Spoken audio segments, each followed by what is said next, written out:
Halo teman-teman, apa kabar? Kita bertemu lagi di channel Progress Tech bersama saya, Protus Tanuhandaru.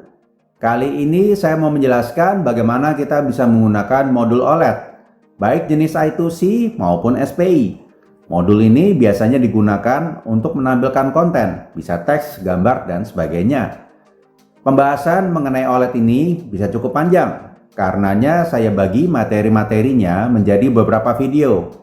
Video pertama atau video yang kalian sedang tonton ini sekedar memperkenalkan OLED dan keunggulan-keunggulannya. Video-video berikutnya menjelaskan bagaimana kita bisa menggunakan sebuah OLED atau lebih dari satu OLED. Semua video ini dimasukkan ke dalam playlist khusus untuk pembelajaran mengenai cara menggunakan OLED. Mari kita simak videonya. Nah, apa sih OLED? OLED adalah Organic Light Emitting Diode, menggunakan molekul organik untuk memancarkan sinar. Ukuran OLED cukup kecil, lebih kecil daripada LCD. Ketebalannya sangat tipis dibandingkan dengan modul LCD. Namun ukuran OLED juga bervariasi ya. Ada yang besar dan ada yang kecil. Kebetulan yang ada di sini adalah ukuran 0,96 inci dengan resolusi 128 x 64 pixel. Lalu ada juga 0,91 inci dengan resolusi 128 x 32 pixel. Dan masih ada ukuran dimensi lainnya. Ada yang satu warna dan beberapa warna. Penggunaan arus oleh OLED juga lebih rendah. LCD menggunakan arus lebih besar daripada modul OLED. Kita bisa saja mematikan backlight LCD agar penggunaan arus lebih kecil, tapi konten jadi tidak terlihat ya. Nah, apakah konsumsi arus yang sedikit ini penting? Ini penting apabila kita ingin membuat perangkat yang menggunakan baterai sebagai catu dayanya. Misalnya dengan baterai 18650 ini. Lalu apa sih keunggulan berikutnya?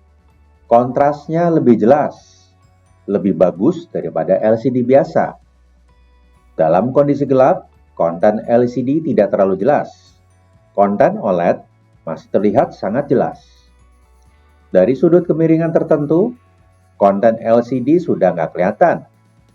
Konten OLED masih terlihat secara jelas ya.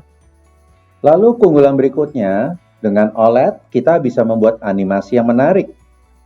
Dengan LCD tentu saja kita juga bisa membuat animasi, tapi agak terbatas ya. Dengan OLED, kita bisa membuat gambar apapun, termasuk gambar yang kita konversikan dari JPEG atau PNG. Membuat animasi yang bergerak, ukuran font juga lebih bervariasi, dari kecil sampai besar, dan masih banyak lagi. Ada yang menggunakan protokol komunikasi I2C dan ada yang menggunakan protokol komunikasi SPI. OLED I2C memiliki pin lebih sedikit daripada OLED SPI. Nanti kita akan mempelajari dasar-dasar cara penggunaan masing-masing OLED ini dalam video-video berikutnya. Berapa sih jumlah OLED yang bisa digunakan secara bersamaan?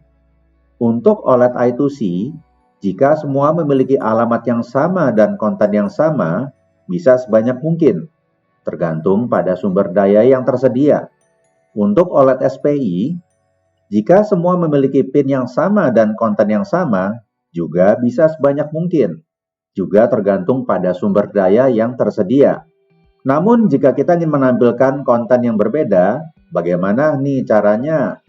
Untuk OLED jenis I2C, kita bisa mengatur alamat I2C modul OLED-nya dengan memindahkan resistor ini ke sini.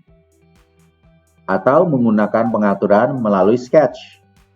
Untuk OLED jenis SPI, kita perlu menggunakan beberapa pin tambahan dari microcontroller dengan memori yang lebih besar. Nah, sekian dulu teman-teman. Semoga teman-teman sudah cukup paham mengenai OLED dan keunggulan-keunggulannya. Kita juga baru saja memahami ada OLED jenis I2C dan SPI, dan bahwa kita bisa membuat gambar dan animasi yang menarik. Kita juga bisa menggunakan lebih dari satu OLED. Dalam video-video berikutnya, saya akan menjelaskan bagaimana kita bisa menggunakan modul OLED tersebut. Jika teman-teman ada pertanyaan atau komentar, silakan isi kolom yang ada di bawah video. Jika kalian belum subscribe, silakan subscribe. Jika sudah, terima kasih. Sampai berjumpa lagi di sesi berikutnya.